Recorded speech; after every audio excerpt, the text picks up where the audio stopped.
Se Jesus morreu e ressuscitou por toda a humanidade, por que nem todos experimentam a salvação? Como a obra realizada na cruz alcança a vida de cada pessoa?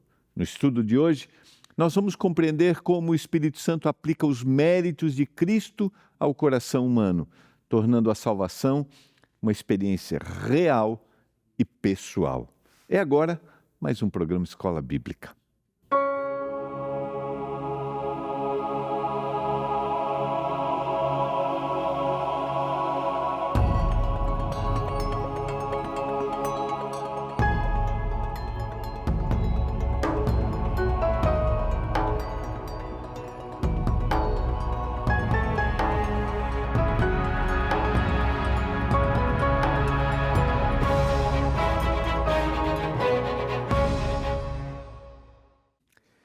Olá, tudo bem com você? Está no ar o programa Escola Bíblica, aqui na TV Novo Tempo, canal da Esperança. Como é que estão as coisas aí na sua casa? Tudo bem? Tudo na bênção do Senhor? Privilégio estarmos juntos para estudar a Bíblia. Obrigado por sua audiência, obrigado a você que acompanha a TV Novo Tempo, a Rede Novo Tempo de Comunicação, você que acompanha a gente no rádio, você que busca os nossos conteúdos também na internet, no YouTube, no NT Play.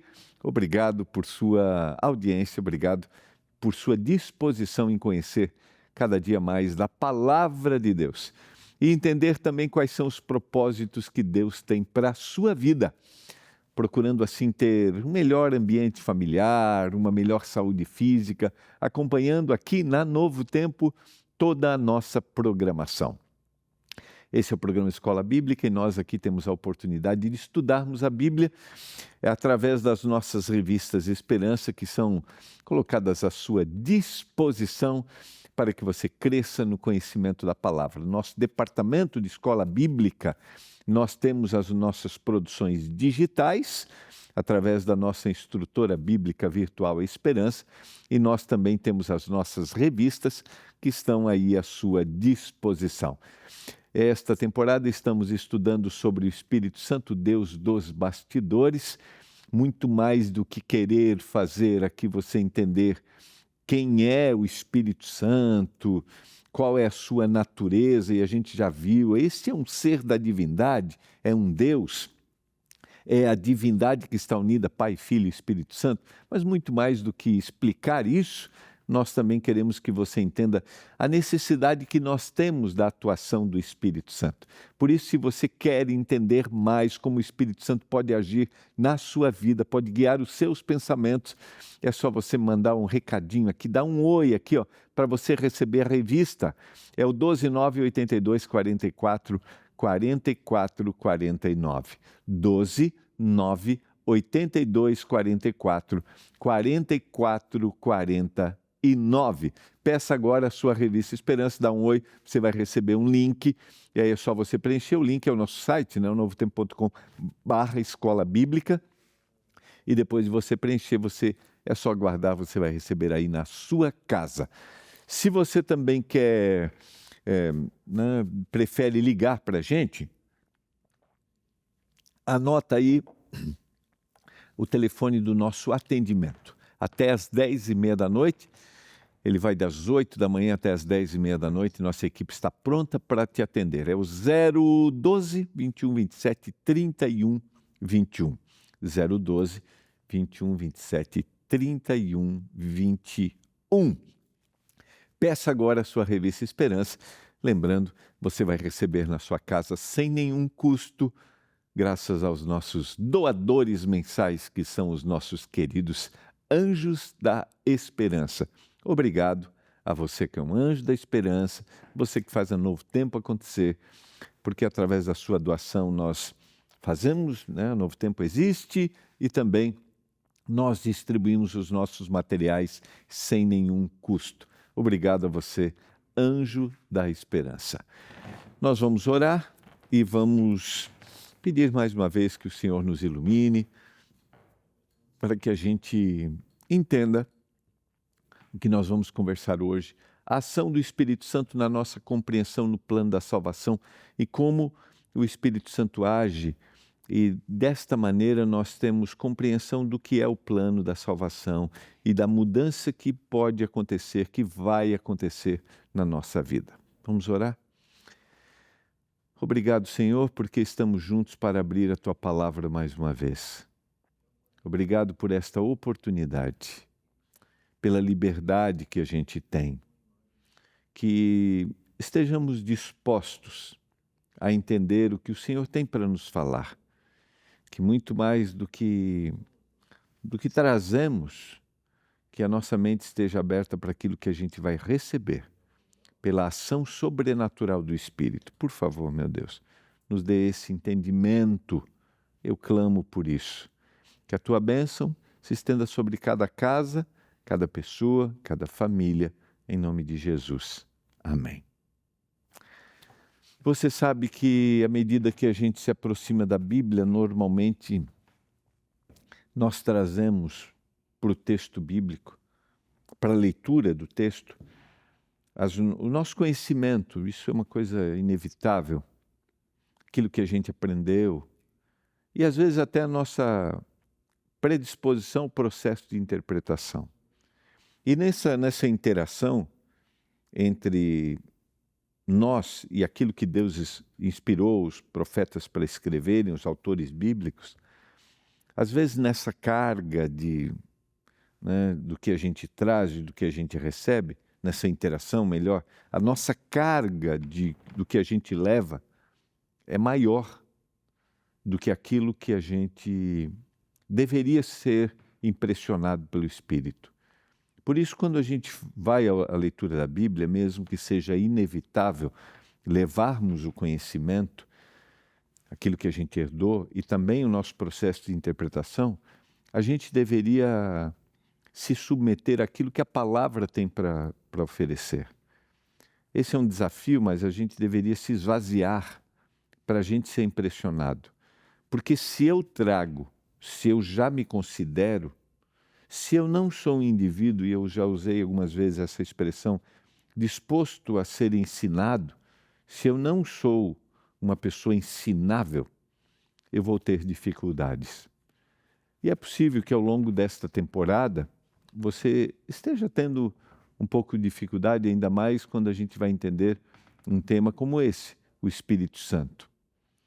E entender o processo da ação do Espírito Santo, por isso que eu falei no início do programa, muito mais do que o nosso propósito de explicar quem é o Espírito Santo, qual a sua natureza, mas o nosso propósito aqui é quanto eu devo desejar que o Espírito Santo atue na minha vida, porque o Espírito Santo é essencial na compreensão do plano da salvação.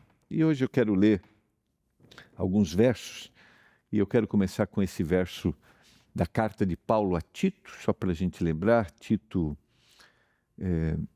foi designado por Paulo, e se a gente lê, por exemplo, lá no verso 5, por esta causa te deixei em Creta, para que pusesses em ordem as coisas restantes, bem como em cada cidade constituísses presbíteros, conforme te prescrevi. A gente vê que esse companheiro do apóstolo está na ilha de Creta, uma ilha da Grécia, uma grande ilha, né? Para que o evangelho fosse ali, as igrejas fossem estruturadas, para que líderes fossem colocados, porque estes passavam por dificuldades, por problemas, incompreensão, relacionamento, que é a maior parte das cartas. E quando a gente chega no capítulo 3, é muito interessante, ele vai falar sobre a ação do Espírito Santo no indivíduo. Ele diz assim, mas quando se manifestou a bondade de Deus, nosso Salvador, a ação de salvação, e o seu amor por todos, ele nos salvou. Não por obras de justiça praticadas por nós, mas segundo a sua misericórdia. Ele não nos salvou, a sua bondade não foi expressa por aquilo que fizemos. Muitas vezes eu já falei sobre isso. Essa é a grande diferença do cristianismo bíblico e do paganismo. Não são os meus atos, as minhas obras de justiça que me tornam merecedor da salvação. Não, É um ato de misericórdia divina. Eu não mereço, mas recebo. E esse ato de misericórdia está expresso na salvação que o Senhor me dá na morte de Jesus. Ele nos salvou mediante o lavar regenerador e renovador do Espírito Santo. Agora, como que acontece? Como que aconteceu a compreensão disto? Como que aconteceu a aceitação disso? Através da ação do Espírito Santo. Sem o Espírito Santo, não haveria disposição natural para minha entrega. Então é o Espírito Santo que trabalhou em mim para que duas coisas acontecessem. E ele coloca aqui, o lavar regenerador e renovador. Então o Espírito Santo me leva a aceitar o Senhor Jesus Cristo como meu Salvador. Eu vou nascer da água e do Espírito, a ação de purificação e a ação de renovação. A gente vai trabalhar um pouquinho isso amanhã. Agora, como que eu compreendi esta manifestação? Através do Espírito. Talvez eu estou falando para você agora, que não tem total compreensão deste tema, desse assunto. Não entende por que razão Jesus Cristo morreu na cruz e por que aceitar a morte de Jesus vai fazer diferença na minha vida. Agora, se você tem disposição, se você abre o coração, você pode ter a certeza de que o Espírito Santo vai agir para que você entenda esse plano de salvação que vai te renovar e te regenerar. Ou seja, a mudança que vai haver em você, através da impressão que você tem ao contemplar o sacrifício de Jesus, esta ação interna é uma ação do Espírito Santo. Por isso, nós deveríamos entender mais o Espírito Santo e clamar por ele. Por isso, ao longo dessa temporada, a gente está falando, eu necessito do Espírito Santo para entender a Bíblia, para entender o plano de salvação, porque a Bíblia é um livro de salvação. Tem condenação total para a minha vida, mas através de Jesus eu posso ser renovado. Através de Jesus, há esperança. Talvez eu estou falando para você agora que precisa ser conduzido para este plano, ser impressionado por esse plano. Lembra bem, é a ação do Espírito Santo em nós que nos traz esta compreensão, que ele derramou sobre nós ricamente por meio de Jesus Cristo, nosso Salvador, a fim de que, justificados por graça, nos tornemos seus herdeiros, segundo a esperança da vida eterna. Perceba, a compreensão deste plano executado por Jesus, nosso Salvador, a aceitação e a compreensão da justificação por graça e não por mérito, como a gente viu no texto anterior, não por minhas obras, mas por aquilo que Jesus Cristo fez. Quem me fez aceitar, quem me fez agora compreender, quem, através dessa compreensão, dessa aceitação, me torna herdeiro do reino para ter a vida eterna? A ação do Espírito. Sem a ação do Espírito não haveria compreensão e não haveria aceitação. Fiel é esta palavra, e eu quero que você fale ousadamente a respeito dessas coisas, para que os que creem em Deus se empenhem na prática de boas obras. Essas coisas são excelentes e proveitosas para todas as pessoas. Perceba, ele disse no verso inicial que não são as obras de justiça que me tornam merecedor do plano da salvação. O Espírito Santo me mostra isso. Mas, depois de eu aceitar, depois de eu entregar minha vida, depois de eu compreender, perceba que ele, o Espírito agindo em mim, vai fazer com que eu manifeste as boas obras. Olha, eu vou ler de novo o texto aqui, ó. Fiel é essa palavra, aquilo que havia sido apresentado. E eu quero que você fale ousadamente a respeito dessas coisas. Fala para os crentes, Tito, na cidade, em Creta e nas várias cidades que a ilha tem. E aqueles que creem em Deus, que se empenhem na prática de boas obras. Que as pessoas percebam que houve uma regeneração, uma renovação de vida. Essas coisas são excelentes e proveitosas para todas as pessoas. Esse texto bem compreendido vai ajudar-nos a desconstruir a ideia que a gente tem, primeiro, de que eu tenho que praticar para conquistar. Ou seja, eu tenho que ter boas práticas de obra para o Senhor dizer, você é merecedor da salvação. Ele diz que não, é graça. O Espírito me conduz e eu aceito a graça, não é por obra. Só que, por outro lado, ele diz que a partir do momento que eu compreendo, eu vou praticar boas obras. E ele está dizendo assim, que as pessoas percebam isso, que houve salvação. Então aqui, esse texto bem compreendido, desconstrói qualquer ideia equivocada de mérito para conquistar, ou, por outro lado, daquele que aceita e não tem uma vida regenerada, uma vida de boas obras. Entende o que eu quero dizer?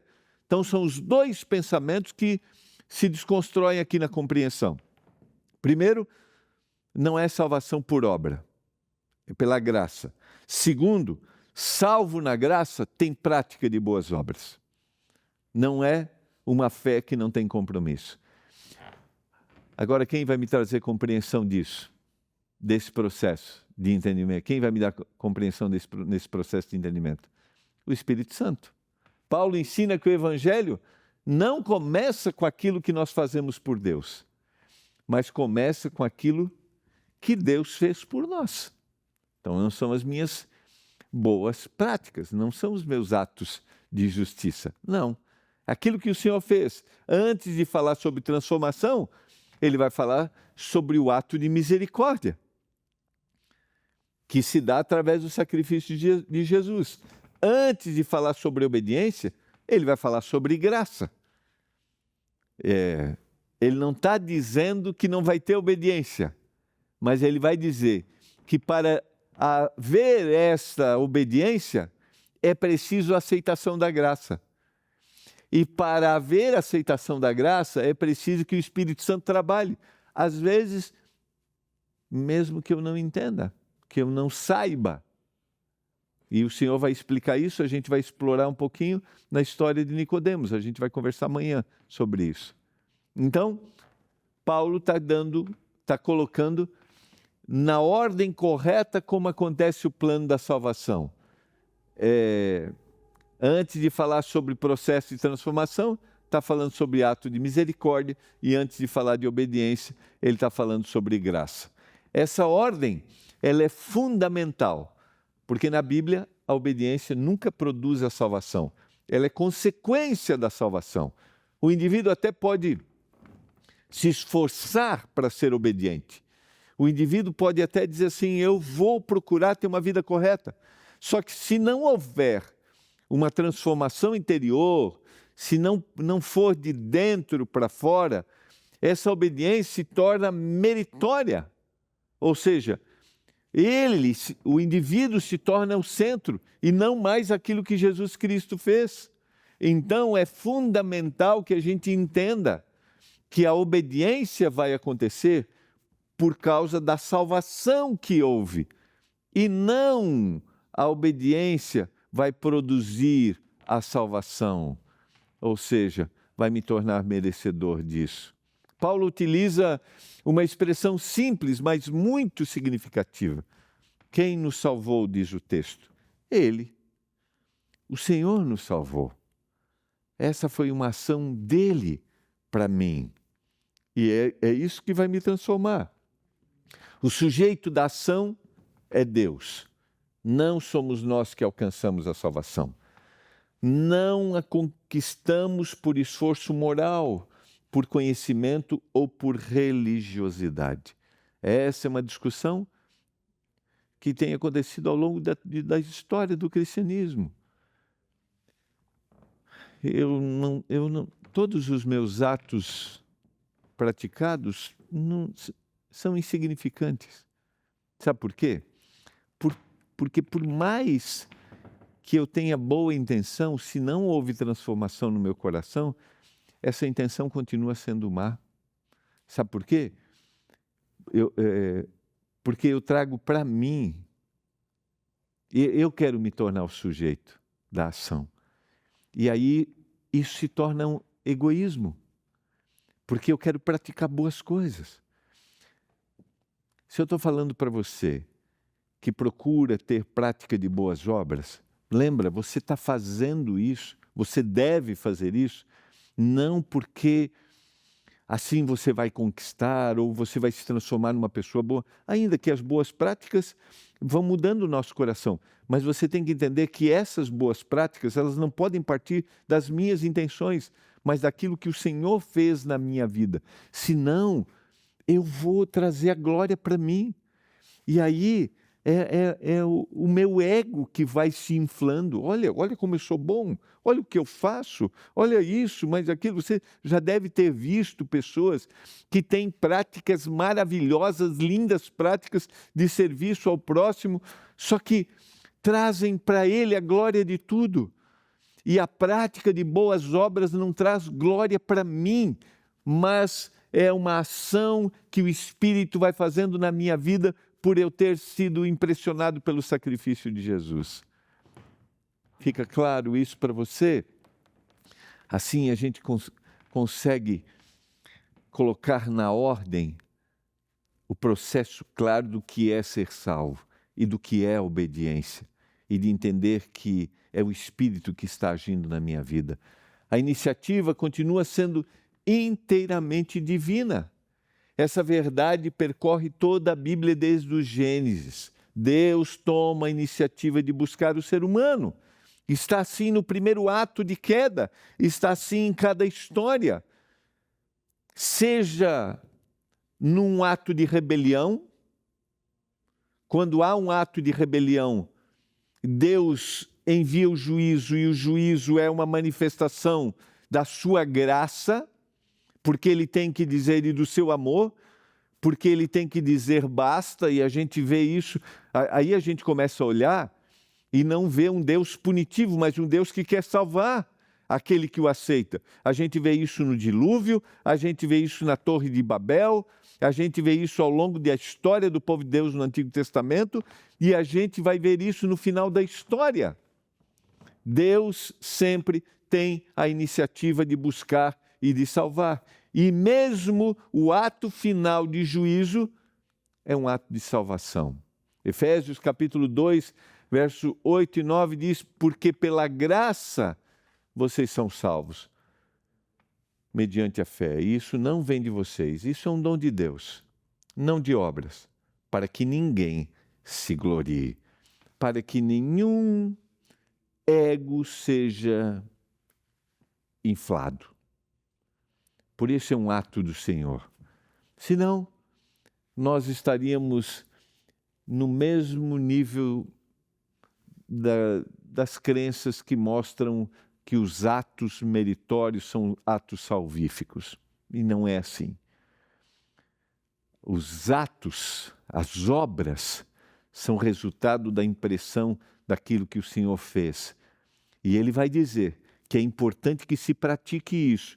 E Ele está dizendo para os crentes na cidade, na ilha de Creta, nas várias cidades, pratiquem essas boas obras, que as pessoas percebam isso. Paulo não está desvalorizando as boas obras no texto de Efésios. Não é isso que ele está fazendo.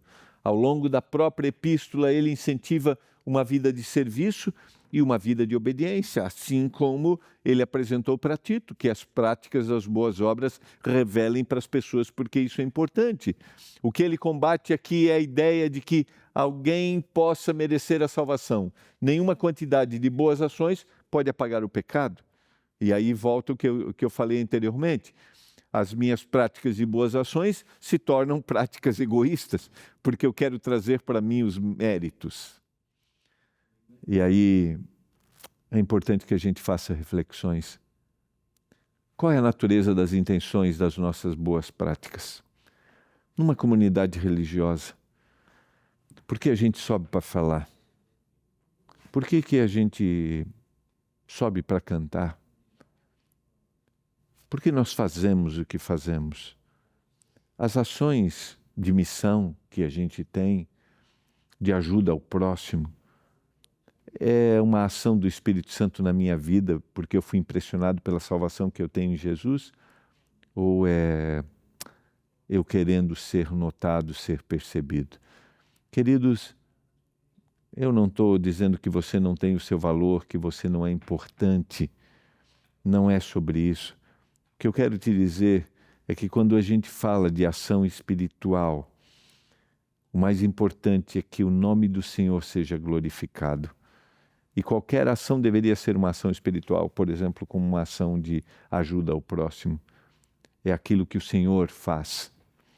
É aquilo que o Senhor está fazendo em mim, porque eu, no fundo, tenho uma vontade contrária. Nenhum mérito humano pode produzir reconciliação com Deus. Eu não posso eliminar o meu pecado e o meu egoísmo. A salvação é um presente da graça, somente a transformação. Toda a atuação genuína do Espírito aproxima o pecador de Cristo e fortalece a sua confiança na graça de Deus. Toda atuação genuína do Espírito. Quando o Espírito Santo age na minha vida, quando eu me rendo a Ele, não tem jeito. Eu vou ficando mais perto de Jesus. E quando eu vou ficando mais perto de Jesus, aí eu vou mudando interiormente. A minha natureza vai mudando. E o meu ato de me preocupar com o próximo, de fazer aquilo que é correto, não é porque eu quero, é porque o Espírito está gerando em mim esse querer. O querer e o efetuar. Porque eu quero o contrário. Ou, se eu quero sem o Espírito, eu quero para ser percebido. Eu quero para ser aplaudido. Eu quero para ser notado. Isso não é genuíno, não é verdadeiro. Eu não sou o centro no processo de transformação. É o que o Senhor faz em mim através da ação do Espírito Santo. Você deseja abrir o seu coração agora para que o Espírito Santo trabalhe, para que haja transformação, para que haja mudança? Tem alguma coisa aí, tem alguma ação sua que está sendo muito mais para ser notado, ser percebido, ser valorizado, do que para que o nome do Senhor seja glorificado? Eu quero orar para que o Espírito trabalhe intensamente e haja transformação em nós. Que todas as nossas ações sejam genuinamente ações do Espírito, em prol do nosso próximo e da nossa obediência a Deus. Pai do céu, transforma a nossa vida, muda nosso coração, que as nossas ações, que as nossas obras sejam atos de transformação que o Espírito Santo está fazendo em nós, através da impressão que nós temos todos os dias do sacrifício da salvação em Jesus Cristo. Pai do céu, estenda a tua mão sobre cada casa e cada família, eu peço em nome e por amor de Jesus. Amém. Uma alegria muito grande, que a bênção do Senhor esteja sobre você. Procure a Igreja Adventista mais perto da sua casa. Você vai ser bem-vindo. Será sempre um privilégio te receber. Procure. Um abraço.